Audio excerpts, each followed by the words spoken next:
à tous, nouvelle vidéo, nouveau format pour mon voyage à Athènes. Je viens de monter une côte, j'ai déjà plus de souffle, ça monte beaucoup ici.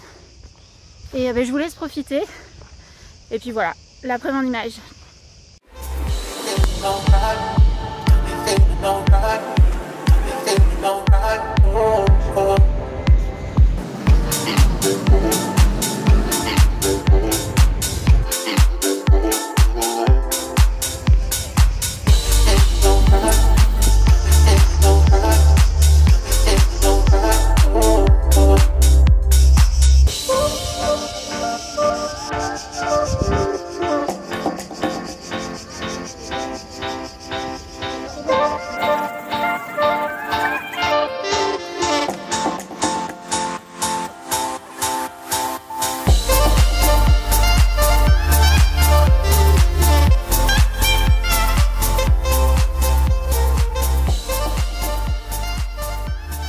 Le Parthénon, c'est l'endroit symbolique d'Athènes.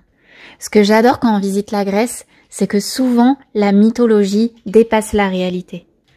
Ainsi, quand on découvre l'histoire du Parthénon, on ne passe pas à côté de la bataille qui opposa Poséidon à Athéna. L'oncle et la nièce se seraient en effet querellés pour devenir les protecteurs de la ville. Zeus, qui était le père d'Athéna et le frère de Poséidon, ne pouvait les départager. Il organisa donc un concours. Chacun devait offrir un cadeau aux Athéniens qui éliraient ainsi leur dieu préféré. Avec son trident, Poséidon frappa un rocher et fit jaillir une source d'eau salée. Athéna, quant à elle, créa l'olivier, un symbole de paix. Naturellement, les hommes votèrent pour Poséidon, mais les femmes, plus nombreuses, préférèrent Athéna, qui devint ainsi protectrice d'Athènes. Le Parthénon, qui a été construit en 447 avant Jésus-Christ, rend ainsi hommage à sa déesse protectrice, Athéna.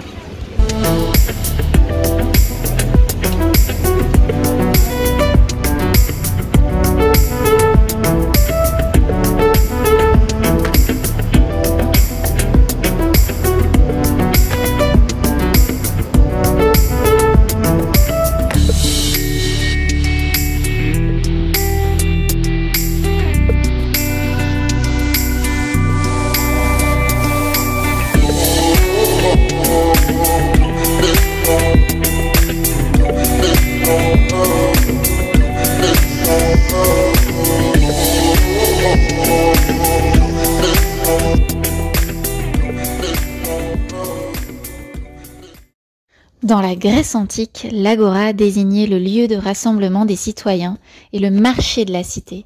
C'est une composante essentielle du concept de la ville grecque, à tel point qu'Aristote traitera les barbares de non civilisés car ils n'ont pas d'agora. L'agora est l'équivalent du forum romain.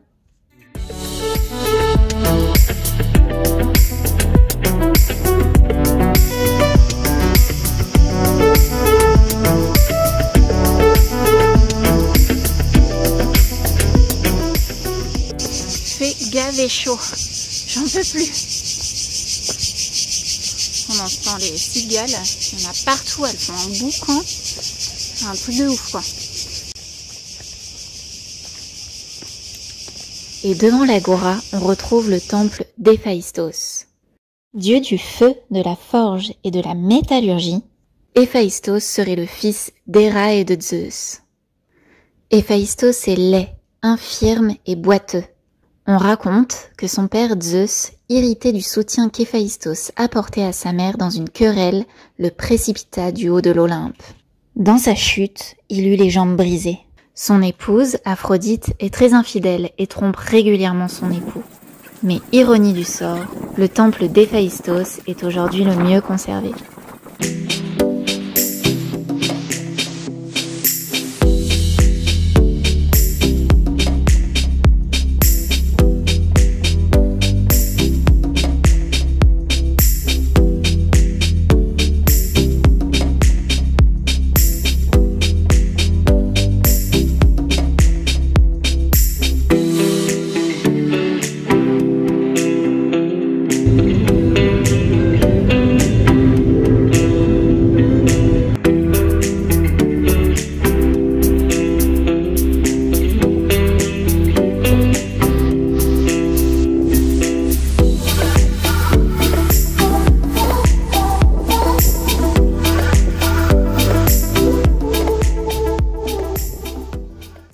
Vous le reconnaissez sans doute, il s'agit du temple de Poséidon, dieu des mers et des océans. Fils de Cronos et de Rhéa, il est dévoré à la naissance par Cronos en même temps que ses frères et sœurs. Mais il fut rendu plus tard au jour grâce à une ruse de son frère Zeus. Après avoir perdu son combat contre Athéna, les Athéniens construisent un temple à Poséidon, tout en bas de la Grèce, au cap Sounion, face à la mer.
Athènes, c'est vraiment un super voyage.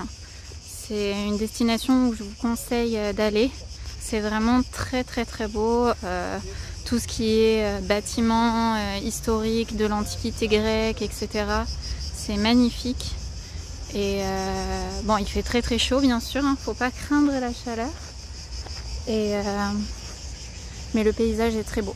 Par contre, je vous conseille de pouvoir vous véhiculer ou sinon de rester environ 4 jours sur la ville d'Athènes, histoire de pouvoir tout visiter, de ne pas être pressé et éventuellement après de bouger sur une île. Nous on est resté en tout 7 jours à Athènes, mais comme on avait loué une voiture pendant 3 jours, ça nous a permis d'aller vers le cap Sounion qui est quand même à 1 heure de route et de faire des plages qui sont un peu plus loin. Donc voilà, ça c'était vraiment très bien.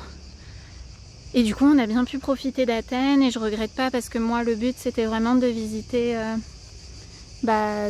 toute l'histoire de la ville. Et voilà, je voulais pas que faire de la plage pendant mes vacances. Donc du coup c'était parfait. Mais voilà, il vaut mieux être véhiculé si jamais vous voulez faire de la plage aussi à Athènes. Voilà, Athènes c'est pas fait pour la plage, c'est surtout pour visiter voilà, tous les musées, les temples. Je vous conseille oui d'ailleurs de prendre le pass qui est à 30 € où vous pouvez visiter la plupart des monuments de la ville si jamais vous venez ici. Parce que déjà rien que l'entrée de l'acropole c'est 20 € et le pass il est à 30 €. Donc voilà, et c'est vrai que par contre les visites sont assez chères en soi, il faut quand même le budget pour visiter. Mais vraiment je vous conseille, c'est magnifique, hein. Athènes c'est vraiment un très beau voyage.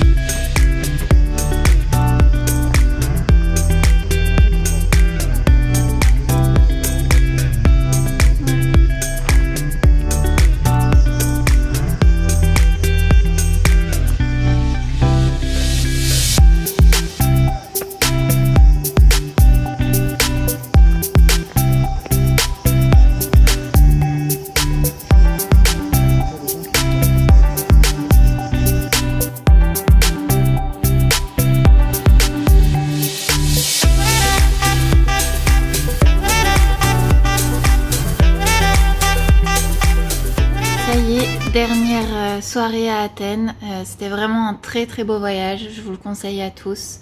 Malgré le fait que c'est une ville vraiment marquée par la pauvreté. Voilà, ça faut le savoir, il y a énormément de mendiants dans la rue, de chats aussi qui vadrouillent, hein, c'est assez typique de la Grèce. Et énormément d'habitations abandonnées, c'était incroyable. J'en ai pas fait durant mon voyage parce que c'était pas le but.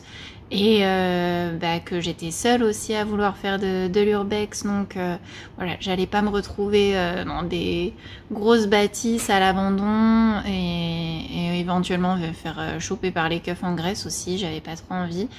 J'avais quand même checké quelques lieux, mais voilà, j'ai pas pu le faire. J'ai profité à fond des visites historiques, un peu de farniente à la plage aussi, mais c'était vraiment du bon temps. Si jamais c'est un voyage que vous prévoyez de faire, mais si vous voulez des conseils, n'hésitez pas à me demander. Et si le format de cette vidéo vous a plu, voilà, j'hésiterai pas à en refaire sur des visites soit en voyage ou même j'aime beaucoup visiter les châteaux aussi, donc en France, hein, ça peut se faire, donc voilà. En tout cas, je vous dis à bientôt pour une prochaine vidéo. Je sais pas si ça sera une vidéo voyage, visite ou urbex, mais je vous dis à très bientôt. Allez, ciao. Il est 6 h et c'est le grand départ. Ça y est, trop triste. La place Monastiraki déserte, ça fait bizarre.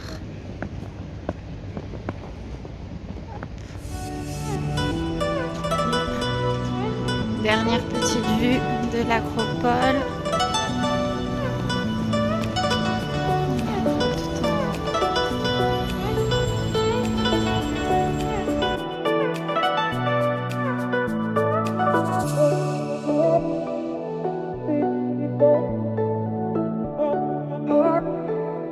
Big